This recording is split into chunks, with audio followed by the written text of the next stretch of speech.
एक किसान के पास बहुत खूबसूरत घोड़ा था। किसान उससे बहुत प्यार करता था, हर दिन उसकी देखभाल में काफी वक्त लगाता था। एक दिन रात को किसान सोया घोड़े को हिफाजत से बांध कर, और सुबह उठकर क्या देखता है, घोड़ा गायब। देखते ही देखते गांव में खबर आग की तरह फैल गई। सबको लगा किसान बहुत दुखी होगा, सब ढांढस बंधाने उसके घर आए। किसान खेत में डटा हुआ था और चेहरे पर शिकन का नामो निशान नहीं था। लोगों ने जब किसान को ढांढस बंधाया तो किसान कहता है, जो हो गया सो हो गया, इसमें मैं क्या कर सकता हूं। लोग सोचते हैं यार बड़ा अजीब आदमी है, घोड़े के लिए इतना प्रेम दिखाता था, अभी बिल्कुल भी उदासी नहीं इसके चेहरे पे। कुछ दिन बाद घोड़ा लौट कर आ जाता है। अब सब गांव वाले सोचते हैं यार किसान खूब खुश होगा, जश्न मना रहा होगा, चलो इससे पार्टी लेते। और सब किसान के पास पहुंचते, किसान फिर खेत में डटा हुआ था। सब किसान को बधाई देते हैं तो किसान कहता है, जो हो गया सो हो गया यार, जाना उसकी मर्जी थी, आना भी उसकी मर्जी थी, मैं क्या कर सकता हूं। सब लोग बोलते हैं बड़ा अजीब आदमी है, एक और इतना प्यार दिखाता है, दूसरी ओर इसको खुशी नहीं हो रही घोड़े के वापस लौटने पे।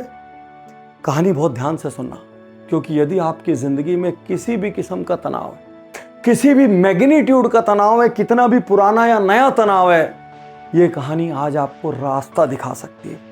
और सबसे लास्ट में जो लेसन मैं शेयर करूंगा वो मेरी उन वर्कशॉप से है जो मैं पूरी दुनिया के कोने कोने में स्ट्रेस मैनेजमेंट पर लेता हूं। तो सबसे एंड लेसन को बहुत ध्यान से सुनना। कुछ दिन बाद उसी घोड़े पर खेलते खेलते किसान का इकलौता लाडला बेटा गिर जाता है, बहुत चोटें आती है, पैर टूट जाता है, घर में लेट जाता है, जाके 2-4 महीने का रेस्ट हो जाता है। सारा गांव किसान के पास आता है, दुख मनाता है, इससे तो अच्छा होता घोड़ा ही वापिस ना आता, अरे यार बहुत गलत हो गया। किसान फिर से कहता है, जो हो गया सो हो गया, इसमें मैं क्या कर सकता हूं। लोगों का दिमाग खराब हो जाता है, यार इकलौता लड़का इसके लिए भी दुखी नहीं है, कितना निर्दयी पिता है। दिन गुजरते हैं, राजा की सेना के लोग एक दिन गांव में आते हैं। वो हर घर में घुसकर युवाओं को ढूंढ रहे हैं, क्योंकि सेना में भर्ती करने के लिए युवा चाहिए।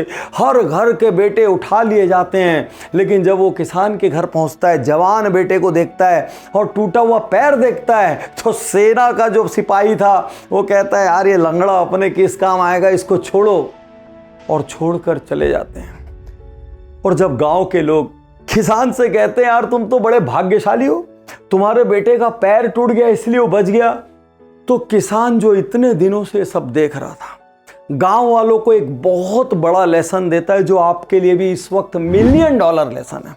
किसान कहता है, बहुत ध्यान से मेरी बात सुनो, ना घोड़े का भागना मेरी मर्जी थी, ना मैं जिम्मेदार था, ना घोड़े का वापिस आना मेरी मर्जी थी, ना मैं जिम्मेदार था, ना मेरा बेटा घोड़ा चलाते वक्त मेरे से पूछ के गया, ना उसने गिरने के पहले मेरी अनुमति ली, ना मैं उसको रोक सकता था।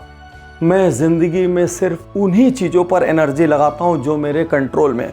ये खेती मेरे कंट्रोल में है, अपनी देखभाल करना मेरे कंट्रोल में है, इन सब चीजों पर मैं अपनी एनर्जी लगाता हूं। और जो चीजें मेरे नियंत्रण में नहीं है उनमें मैं एक क्षण भी व्यर्थ नहीं करता, उन पर अफसोस नहीं करता, आंसू नहीं बहाता, और उस पास्ट की वजह से अपने आज को बर्बाद नहीं करता। मैंने अपनी पुस्तक जीत या हार रहो तैयार में एक चैप्टर लिखा है, जिसमें मैंने सारी समस्याओं को 2 हिस्से में बांटा है। समस्याएं वो जो आपके नियंत्रण में है, समस्याएं वो जो आपके नियंत्रण में नहीं है। और बहुत बड़ी बात आपसे कहने जा रहा हूं, जो समस्याएं आपके नियंत्रण में है उनकी चिंता क्यों करना, उन पर काम कीजिए। और जो समस्याएं आपके नियंत्रण में नहीं है उनकी चिंता क्यों करना, क्योंकि भाई वो तो आपके नियंत्रण में नहीं है। आप चिंता करके कर क्या लेंगे। तो आप वर्कशॉप की तरह एक काम कीजिए, एक पेपर और पेन लीजिए, बीच में एक लाइन खींच के 2 हिस्से बना दीजिए, समस्याएं जो मेरे कंट्रोल में है, समस्याएं जो मेरे कंट्रोल में नहीं है, और अपनी सारी समस्याओं जिनकी वजह से आप तनावग्रस्त होते हैं उनको लिख डालिए। जो समस्याएं आपके नियंत्रण में ही नहीं है उनको आज इसी क्षण आग लगा दीजिए, भूल जाइए, क्योंकि आप उनका कुछ नहीं कर सकते। और जो समस्या आपके नियंत्रण में है उसमें से एक एक करके लोवेस्ट हैंगिंग फ्रूट जो सबसे पहले सॉल्व हो सकती है वहां से शुरू कीजिए। अपनी जिंदगी को आसान बनाइए। $1 मिलियन लेसन। यदि जिंदगी को खुशी के चश्मे से देखेंगे चारों तरफ खुशी नजर आएगी। यदि जिंदगी को अवसरों के चश्मे से देखेंगे, चारों तरफ अवसर नजर आएंगे। यदि आप ये सोचेंगे पूरी दुनिया मेरा साथ देती है, आपको साथ देने वाले लोग नजर आएंगे।